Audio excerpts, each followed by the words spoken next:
Light वठी ॾियण वारे जी क़बर खे रोशन कंदो। लाउड भला लाउड जो दलील जो लाउड स्पीकर जो अल्लाह ताला कुरान में फरमायो आहे फल्लज़ीन आमनू बिही व अज़रूहु व नसरूहु।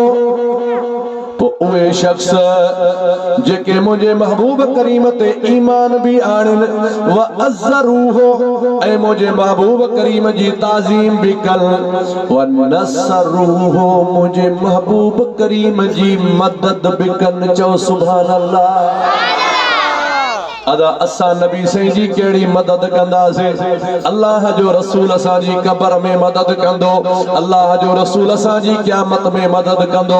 अल्लाह जे रसूल जे सदके हिते असा जो बेड़ो तरे थो, अगते भी असा जो बेड़ो तरंदो। अज ताई असा बदकार आयो, ऐबदार आयो, गुनाहगार आयो। असा जो जेको चरखो हले पियो नबी सोने जे ज़ात बाबरकात जे सदके हले पियो। अल्लाह ताला कुरान में फरमायो फल आमनू बिही व अज़रूहु व नसरूहु। नबी जी मदद असां खां कीअं थींदी?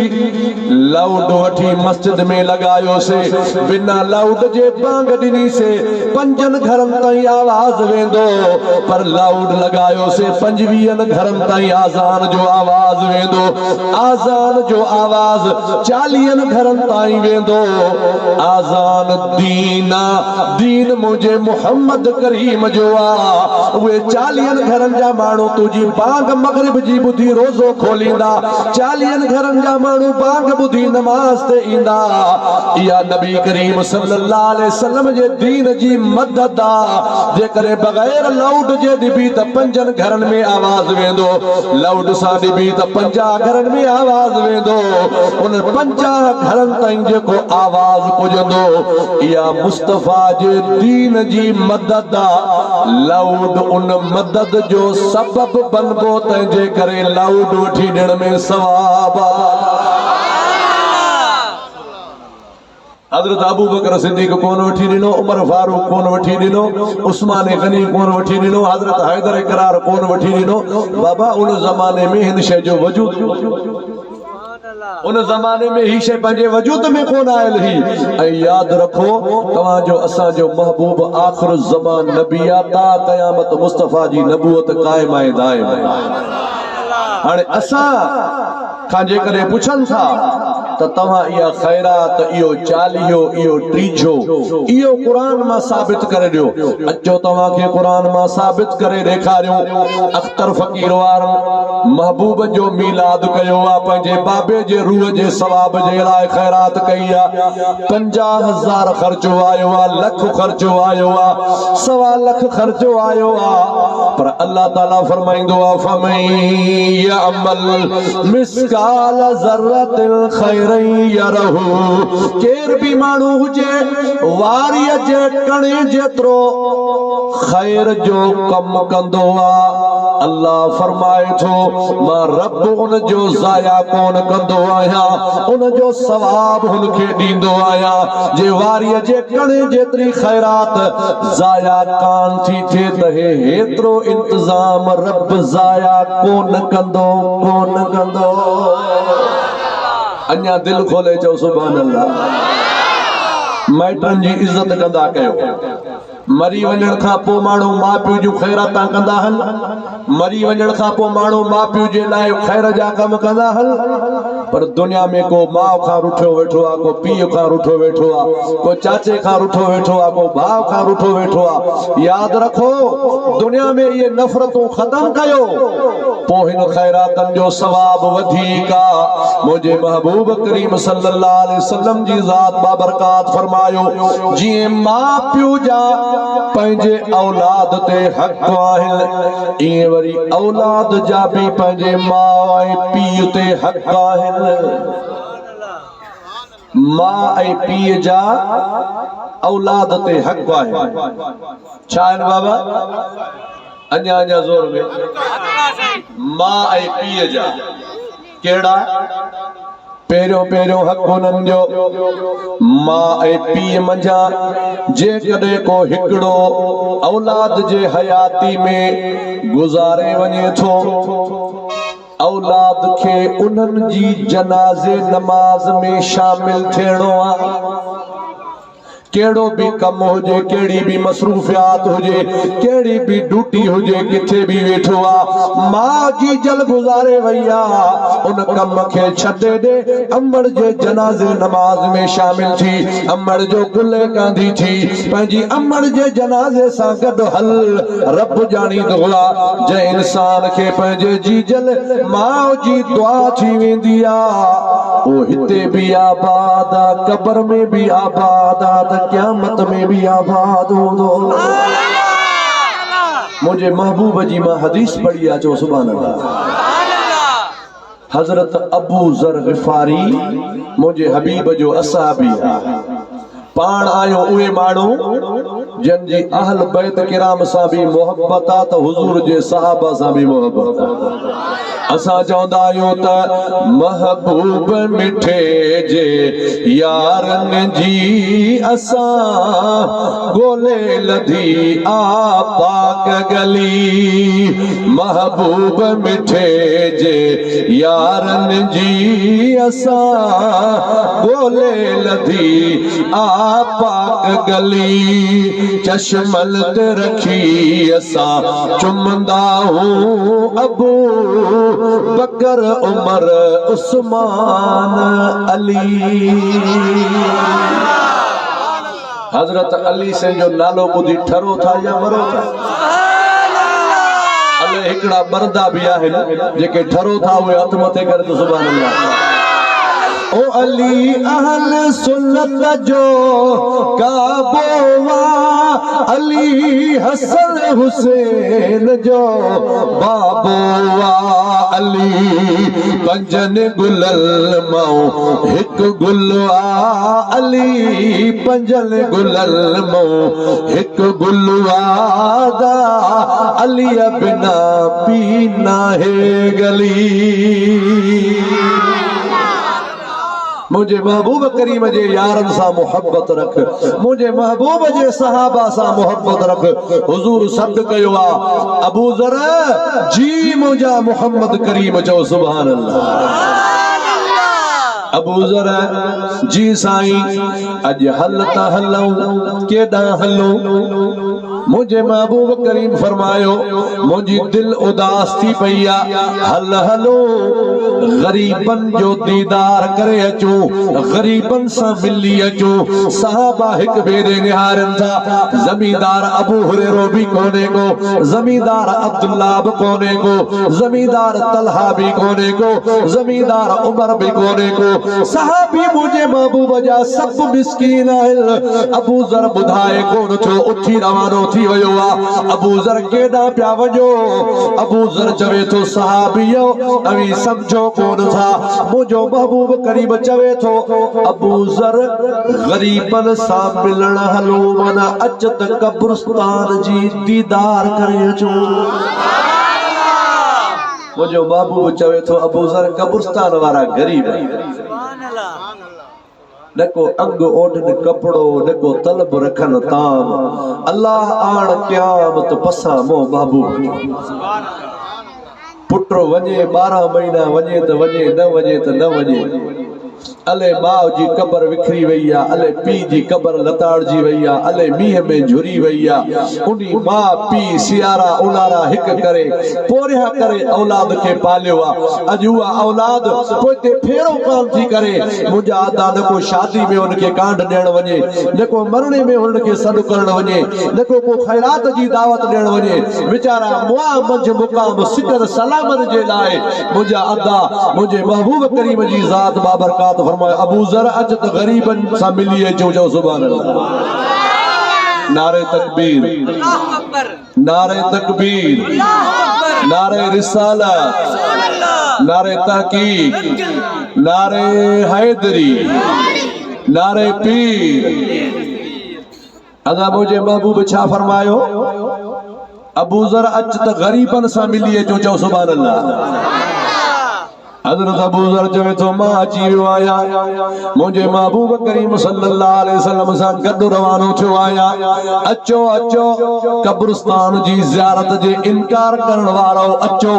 तव्हां घणा ॾींहं माण्हुनि जो दिमाग़ ख़राब कयो आहे, तव्हांखे को पढ़ियल माण्हू कोन मिलियो आहे, इल्म वारो कोन मिलियो आहे। अचो तव्हांखे ॿुधायो मुंहिंजे महबूब करीम सल्लल्लाहु अलैहि वसल्लम जी हदीस तव्हांखे ख़बर पइजी वेंदी त अम्मा ऐं अब्बे जे कब्र जो दीदार करण में भी सवाबा सवाबा। मुझो महबूब हजरत अबू ज़र के वठी करे कब्रिस्तान में आयो आ। घुमंदे घुमंदे घुमंदे अल्लाह जो हबीब हिकड़ी मज़ार ते आयो आ, बीही रहियो आ। हजरत अबू ज़र गफारी पुठा बीठो आ। कुछ देर गुजरी वई आ, अग्या फिरी निहारे थो मुझे महबूब जा लुड़क मुबारक हलन था पिया। हजरत अबू ज़र अर्ज करे तो कुर्बान वञा छा मसलो आ, मदीने मजा आया से तवा हशाश बशाश हुयो, रोयो कोन पिया, हिते तवा जा लुड़क वहन था पिया। मुझे महबूब फरमायो अबू ज़र हिन कब्र वारे के तकलीफ आ, वाह सोना नबी तुझे निगाह ता कुर्बान वञा। किए तू चवी थो त नबी मां जहिड़ो आ, सहाबी रसूलुल्लाह जो गद्दो आ। ओ चवे थो मुंहिंजा महबूब छा है, खुदा जे हबीब फरमायो अबू ज़र हिन कब्र वारे के तकलीफ आ, वञ मदीने में ऐलान कर हिन कब्र जा पार पता ॿुधाए। हिन जी माउ जीरिया उनखे वठी आ, अल्लाह जो रसूल तोखे कब्रिस्तान में सॾाए थो। हजरत अबू ज़र वञी करे होको ॾिनो, अहिड़ी कब्र अहिड़ो मुहांडरो अहिड़ो कुतबो अहिड़ी तारीख़ अहिड़ो नालो केरु आहे बाबा हिन जो मालिक। चए पीउ त मरी वियो आहे, बुढड़ी माउ आहे, हबीबन जो न्यापो मिलियो आहे, लठड़ी ते हली आई आहे, कब्रिस्तान में अंदर पहुती आहे। महबूबन करीमन पुछो अम्मा जी मुंहिंजा महबूब केरु आहे कब्र वारो, मुंहिंजो पुटु आहे।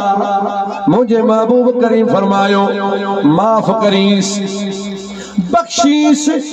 मां जे अखियुनि मां पाणी वही आयो आ, या रसूल अल्लाह कान बख्शींदसि, कान बख्शींदसि, ॾाढो मूंखे हिन इज़ायो आ, ॾाढो मूंखे हिन तकलीफ़ ॾिनी आ। अल्लाह जे हबीब खे जलाल अची वियो आ, जलाल में मुंहिंजे महबूब फरमायो जे नथी बख्शी त नज़र कर निहार। माई हीअं जो नज़र कई आ, अखियूं बि माई जो खुली वियो, कन बि खुली विया, अखियुनि सां ॾिसे पई पुट जे हेठों भी अज़ाब आ, मथा भी अज़ाब आ, साजे भी अज़ाब आ, खब्बे भी अज़ाब आ। दहा पियो करे ओ मुंहिंजी जीजल मां ग़लतीदार आहियां, मां तकलीफ़ में आहियां, मां ख़तादार आहियां, जेतिरे ताईं तू नथी बख्शी अल्लाह मांखे माफ़ नथो करे। अम्मा महिरबानी फरमा मूंखे माफ़ी दे, मूंखे माफ़ी दे।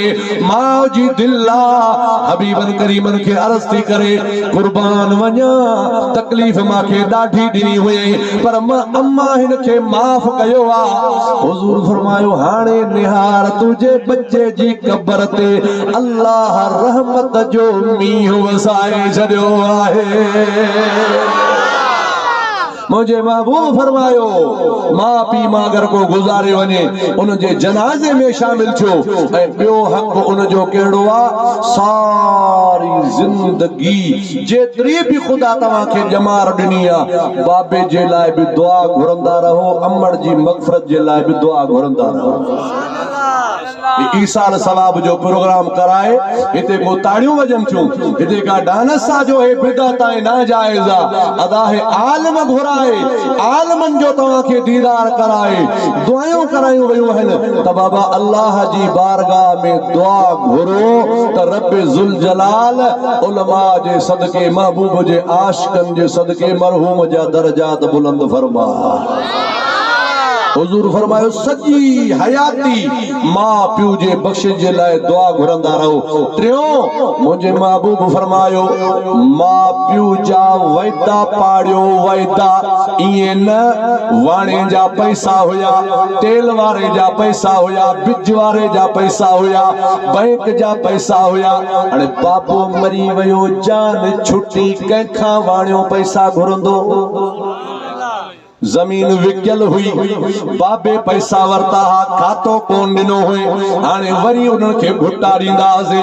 असांखे त ख़बर कान्हे का अलाए अबे तो का छा वरतो हो, अलाए तो छा ॾिनो हुयो। माना माण्हुनि खे तंग करण मुंहिंजे महबूब करीम फरमायो न, पंहिंजे बाबे जा बि वाइदा पूरा कयो, पंहिंजे अमड़ जा बि वाइदा कयो पूरा कयो। मुंहिंजे महबूब करीम फरमायो जनाज़े में शामिल जो मग़फ़िरत जी दुआ कयो, उन्हनि जा वाइदा भी पूरा कयो, उन्हनि जा कर्जा भी भरियो। ऐं मदीने वारे घोट फरमायो पंहिंजे बाबे जे खानदान जी भी इज्जत कयो, अमड़ जे खानदान जी भी इज्जत कयो। रसूलुल्लाह जो दीन नमाज भी सिखारे थो, कुरान भी सिखारे थो, हज भी सिखारे थो, ज़कात भी सिखारे थो, पर मुझे मोहम्मद मुस्तफा करीम जो दीन पंहिंजन सां हलण भी सिखारे थो, खाइण भी सिखारे थो, पीअण भी सिखारे थो, वापार करण भी सिखारे थो, दुकान हलाइण भी सिखारे थो। माण्हू नमाज पढ़ी पढ़ी पढ़ी पढ़ी मुंहिंजा अदा निशान ठाहियो छॾनि, पर जॾहिं ॻाल्हि अचे थी वापार जी, ॻाल्हि अचे थी कंहिं मसइले जी, ॻाल्हि अचे थी कंहिं इंसाफ़ जी, त हिकिड़े पासे वहिया वञनि, कूड़ ॻाल्हायो वञनि, कूड़ियूं शाहिदियूं ॾियूं वञनि। यादि रखो इबादत भी कयो। बेटा ईसा रहमतुल्लाह अलैहि फरमायो आहे रोज़ा ऐं नमाज़ूं ही पुण चङो कम, पर उहो को ॿियो फहम जैसा पसे पिरीअ खे। नमाज़ूं रोज़ा जेके हबीब जा गुस्ताखन वो भी पढ़न पिया, पर सुन्नी तुझी असांजी जेका नमाज आ उहा नमाज निराली आ, उहा नमाज पढ़ंदा हूं त मदीने वारे जे मोहब्बत में पढ़ंदा हूं। 5 वक्त नमाज पढ़ो, ज़िक्र जी पाबंदी कयो, हबीब जी सुन्नत ऐं शरीयत जी ताबेदारी कयो। खुदारा व्याज जे कारोबार खां भॼी वञो, रिश्वत जे कारोबार खां भॼी वञो। मुझे महबूब करीम सल्लल्लाहु अलैहि वसल्लम जी सुन्नत जी ऐं शरीयत जी पाबंदी कयो। असां जे सुन्नन वट दाढ़ी जो फुक़दान बिन के छो मयार ॾियां। संदा जेके न संदा वो भी पटको बधियो मस्जिद जे मिंबर में पयो होंदो आ, नमाज ते विंदा होदा हो तकबीर वारो तकबीर चंदो, वो को ठहल पटको होंदो आ, मथे में विझी बरकतों फर्ज सुबह वारो पढ़ाए वरी कढियो वरी टोपी विझी था ऐं दाढ़ी ईअं रुमाल हेठि छो बाबा रुमाल हेठि कर न। याद रखो जरूरी थोड़ो आ जो मुसल्ले ते बिहो कोई सब में भी नमाज पढ़ो कोन थींदी छा। मुसल्ले ते बिहो था त पटको बधो, मुसल्ले ते बिहो था त दाढ़ी रखो, मुसल्ले ते बिहो था जॾहिं मस्जिद में ना हो तॾहिं भी नमाज पढ़ो, मुसल्ले ते बिहो था खुदा जे वास्ते। बुजुर्ग फरमाईंदा आहिनि त पेश इमाम जेको आहे इहो गैर मुअक्किदा सुन्नतूं भी कज़ा न करे, गैर मुअक्किदा सुन्नतन जी भी पाबंदी करे, छो जो वो मस्जिद शरीफ जो पेश इमाम आहे। हज़ारनि माण्हुनि जे अॻियां बीही करे मुसल्ले ते नमाज पढ़ाए थो, तोखे ख़बर न आहे इहो मुसल्लो मुंहिंजे मोहम्मद मुस्तफ़ा करीम जी ज़ात बाबरकात जो आहे। इते शरीयत जो भी लिहाज रखणो आहे, तरीक़त जो भी लिहाज रखणो आहे, हकीकत जो भी लिहाज रखणो आहे, मार्फत जो भी लिहाज रखणो आहे। मुंहिंजे महबूब जा खलीफ़ा हिकिड़ो खलीफ़ो मिंबर जो हिकिड़ो ॾाको छॾे बीहंदा। पुछो वियो सोना सिद्दीक़ अकबर मथे कोन तो बीहे, मथे भी खुतबो दे। पाण फरमाईंदा मथे भी खुतबो कीअं ॾियां, मथे ॾाके ते मुंहिंजो मोहम्मद मुस्तफ़ा करीम बीहंदो आहे। मथे खलीफे जो वारो आयो आ हजरत उमर फारूक जो। हुजूर फरमायो जंहिं दग सां उमर ईंदो आ शैतान वो दग छॾे वेंदो आ। वाह उमर तुझे नाले जी तासीर तां कुर्बान वञा। 1450 साल थिया भरे मजमूए में अज भी हजरत उमर जी तारीफ़ कर त हिकड़न जो ब्लेड प्रेशर लो थी वेंदो आ लो।